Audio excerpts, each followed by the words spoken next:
The 1920s, often called the Roaring Twenties, was a decade marked by significant social change, economic prosperity, and cultural evolution.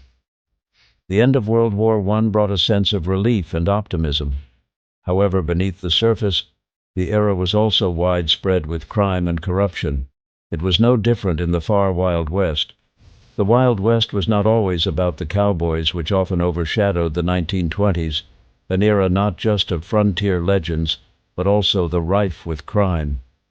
Among the notorious events was the infamous bank heist by the Kimes Terrill Gang, a band of ruthless robbers which highlights the dark, lawless side of this disturbed decade in American history.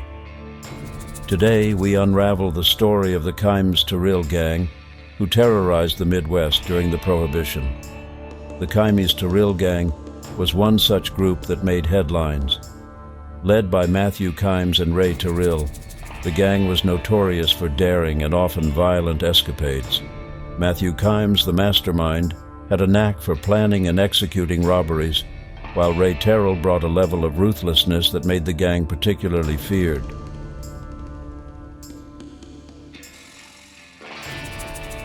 It all started with the Kimes brothers, Matt and George.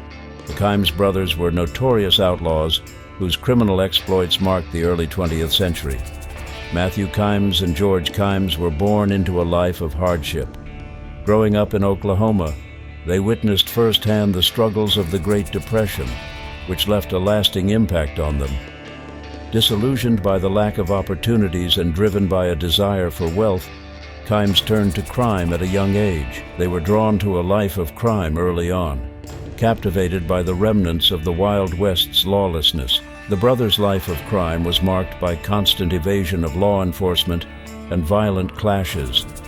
Their ill fame reached its peak with a series of high-profile robberies. However, just as their so-called reputation had reached its peak, in the year 1926, things took a violent turn for the worse, and it almost seemed as if they had ran out of luck. George and Matt robbed their first bank together in Depew, Oklahoma, on the 30th of June 1926, and it was just the day after Matt had escaped from jail in Bristow. Not long after, the brothers went on a crime spree again. On August 20th, they stole about $5,000 from a bank in Beggs and led a gang that simultaneously raided 2 banks in Covington 6 days later. Soon, they had to confront police in Sallisaw on the 27th of August. A shootout occurred during this, and it led to the killing of Deputy Perry Chuckulet and kidnapping of the police chief and another captive as they sought to flee to Arkansas. The following day, the arthritis managed to track the duo near the small town of Rudy. Desperate and on the run, they sought refuge at the home of their cousin, Ben Pixley. The house, nestled in a quiet, rural area, quickly turned into a tense standoff scene. They were cornered and they saw no way out, and right at that moment, the unimaginable happened. A second gunfight erupted, echoing through the countryside. Bullets flew and chaos reigned. When the smoke cleared, both were found wounded. Then enters Ray Terrill, a cunning safecracker who had a more violent streak. Known for his temper and quick trigger finger, Terrill was the muscle behind the gang's operations.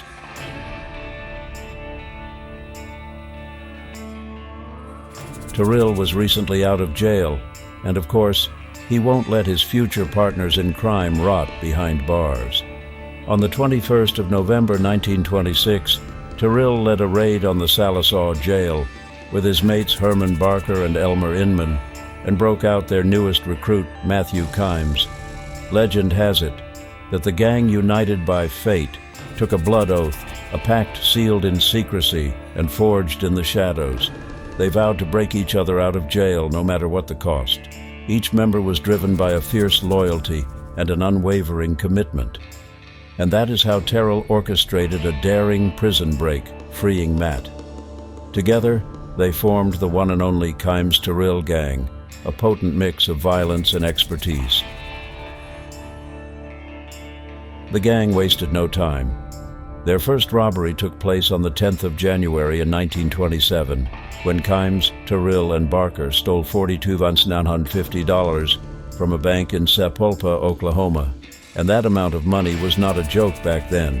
The Kimes Terrill Gang carved a path of chaos across Oklahoma, Kansas, and Missouri, targeting all the banks. Each heist was meticulously planned and executed with a blend of audacity and cunning that left the authorities perpetually one step behind. Yet, for the gang, the thrill of the chase was about more than just the money. They reveled in the notoriety, thriving on the fear and fascination. With each daring escape, they taunted the police, slipping through traps and evading capture with almost supernatural ease. Their time as a fugitive was marked by constant movement and near misses with law enforcement. Their ability to stay one step ahead showcased their cunning and survival skills. Towns trembled in their wake, left on edge by the gang's unpredictable strikes. It was not just the loss of money that haunted them, but the sheer audacity of these outlaws who seemed to live for the thrill of the hunt and the chase. However, the terror couldn't last forever. Fate caught up with the Kimes Terrill Gang in the bustling town of Joplin, Missouri. It was supposed to be another meticulously planned heist, but something went terribly wrong. The bank robbery, initially proceeding like clockwork, quickly descended into chaos when a silent alarm was triggered. The gang found themselves cornered once again. The three men were caught by police burglarizing a bank in Joplin. The gang, known for their cool-headed precision, faced a moment of sheer panic. They dashed to their getaway cars, engines roaring to life. Tires screeched as they sped away, the police hot on their trail. The once methodical outlaws were now embroiled in a frantic high-speed chase, their plan unraveling with every passing second. All in the desperate hope to escape the capture, the gang decided to split up, with the hope of sowing confusion. The streets of Joplin that day became a maze of screeching, tired, and flashing lights. Amid the confusion, Terrill and Barker's car definitely took the wrong turn, leading them straight into a police blockade.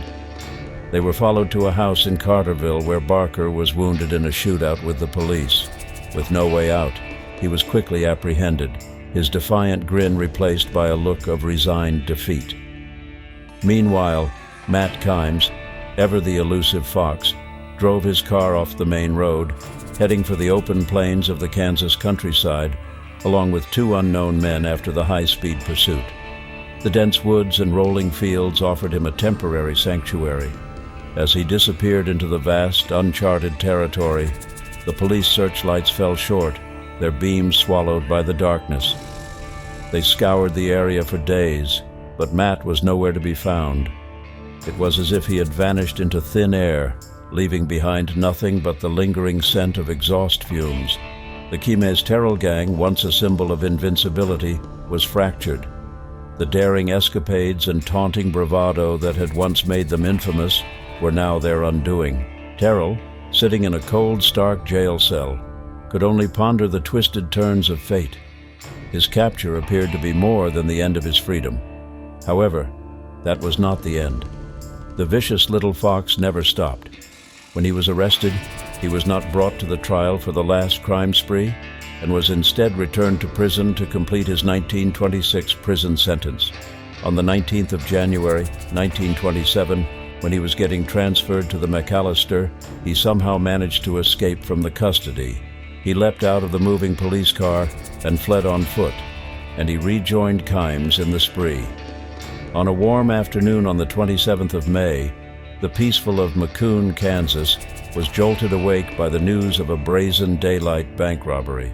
The town's usually serene atmosphere was shattered when authorities named Terrill the prime suspect in the heist, during which a staggering $207,000 was stolen. Just 2 days later, the tension escalated even further. Terrill and Kimes were back together now. Along with 9 other armed gunmen, they went back to Beggs. In broad daylight, the men stormed into 2 local banks, their intent clear and ruthless. They looted the banks with swift precision, making off with $18,000. Citizens watched in horror. Among those who responded to the crisis was Marshal McAnally. Without hesitation, he confronted the robbers, attempting to thwart their escape. Tragically, his efforts were cut short when he was gunned down in the street, becoming a fallen hero. The days following the double bank robbery in Beggs were fraught with fear and uncertainty. The audacious gang led by Matt Kimes and Terrill had left a trail of chaos in their wake, and law enforcement across multiple states was mobilized to bring justice. Their spree of violence and heft culminated in one final fateful chapter. Meanwhile, Terrill and Inman had managed to evade the capture for several months. Their freedom, however, was short-lived. On November 26, 1927, they were finally caught in Hot Springs, Arkansas. The once bustling resort town became the site of the final chapter in the gang's saga. Following their arrest, Terrill and Inman were sent back to McAllister, where the Kimes brothers were held back as well. Matt Kimes, ever the resilient outlaw, refused to fade quietly into the annals of history. After vanishing into the Kansas countryside, he re-emerged with a new crew, determined to continue his life of crime. However, the loyalty that had once defined the Kimes Terrill Gang was now replaced by paranoia and violence. Trust was a rare commodity, and every heist was fraught with tension, each member constantly looking over their shoulder. By 1929, Matt Kimes had become a ghostly figure. The years of relentless pursuit had taken their toll. The once meticulous planner was now driven by desperation, his heists becoming more reckless and dangerous. In a small town in Texas, the gang attempted another bank robbery, their eyes fixed. But the law, ever vigilant, had caught wind of their plans. As Kimes and his crew stormed the bank, the familiar wail of sirens filled the air. Police cars swarmed the streets, blocking every possible exit. The gang, trapped and outnumbered, had no choice but to fight their way out. Matt Kimes, at the center of the fray, fought with a ferocity born of desperation. But things didn't go his way. He got wounded instead. With his strength waning, he fell to the ground. As he lay there, the cold realization of his fate settled in. The legend of Matt Kimes, the once invincible outlaw, was drawing to a close. With their leader gone, the remaining gang members were quickly apprehended. George Kimes was sentenced to 25 years for bank robbery and sent to McAllister State Penitentiary, while Matthew was given 30 years for the murder of police officer Perry Chuckulate. Justice, though delayed, finally arrived. Well, that's what people thought. Ray Terrill had died in prison after he was sentenced to life imprisonment, but Kimes still managed to escape. The other members of the Kimes Terrill Gang faced a long list of charges, from bank robbery to murder. Terrill's death in prison marked the conclusion of his tumultuous journey, but for Matt Kimes, the story took a series of unexpected turns. Matt Kimes, as we all well knew, was not an ordinary inmate. His cunning and connections eventually led to an extraordinary escape. In a dramatic twist of events, Kimes managed to secure a 6-day leave of absence on 26th of November 1934, apparently for a quail hunting trip. This was no small feat. It was orchestrated with the help of influential friends and his persuasive lawyer. For a brief period, he tasted freedom, savoring the outdoors under the guise of legitimate leave. In November 1945, history seemed poised to repeat itself. Kimes was granted another leave, and this time he chose not to return. He vanished. With his newfound freedom, Kimes resumed his old ways. In Morton, Texas, he orchestrated another bank robbery, a move that reignited the manhunt against him. Fate, however, had a cruel twist in store for Kimes. On December 1st, 1945, while fleeing from his latest heist, he was struck by a poultry truck in North Little Rock. The accident left him severely injured, and in his weakened state, Kimes sought medical help. Using the alias Leon A. Wood, he admitted himself to a hospital, hoping to evade capture long enough to recover. His plan was short-lived. The alias might have brought him some time, but the swarm of FBI agents descended upon the hospital the following day. Kimes was apprehended, his condition too critical to put up any resistance. As he lay in the hospital bed, his body ravaged by the injuries sustained in the accident, The once feared outlaw found himself at the mercy of both the law and his own failing health. His condition has only gone downhill since then. On the 14th of December 1945, Matt Kimes drew his last breath. His death marked the end of the notorious criminal career, closing a chapter that had spanned decades of violence. His body was transported to Van Buren, Crawford County, Arkansas, where he was laid to rest near the graves of his parents. Though their reign of terror was brief, the Kimes Terrill Gang left a lasting mark on the Midwest. Their daring robberies and brutal violence captured the public imagination. The end of the Kimes Terrill Gang was a testament to the inevitable collapse of even the most daring outlaws. Their journey from invincibility to vulnerability served as a poignant narrative of how quickly the tides can turn, and as the dust settled in the Wild West, the legacy of the gang lingered, an enduring tale. The legacy of the gang lives on as a cautionary tale about the allure of quick riches and the harsh consequences of a criminal lifestyle. Their story is a reminder of the lengths people will go to in pursuit of wealth and the inevitable downfall that follows a life of crime. They became a cautionary tale, a reminder of the dark side of the Roaring Twenties. How did you find the story? And have you read the infamous book on the Kimes Terrill Gang? Comment down your thoughts below, and give it a thumbs up if you enjoyed it. Subscribe and turn on your notifications for more such true crime stories. Thanks for watching.